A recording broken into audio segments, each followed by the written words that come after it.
తన పూర్వీకులైన సగరపుత్రుల ఆత్మలకు శాంతి కలగాలని కోరుకున్న భగీరథుడు గంగాదేవిని భూలోకానికి తీసుకురావాలని గట్టి సంకల్పం చేసుకున్నాడు.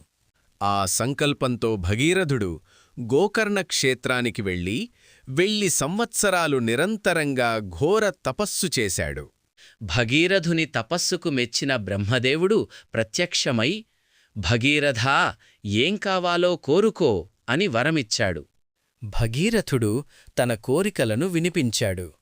బ్రహ్మదేవుడు మొదటి వరాన్ని ఇచ్చి, గంగ భూమిపై నేరుగా పడితే భూమి పగిలిపోతుందని హెచ్చరించాడు.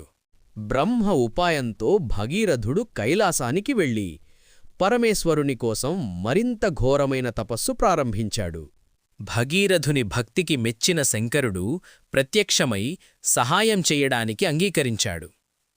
ఆకాశంలో ఉన్న గంగ తన వేగంపై గర్వించింది.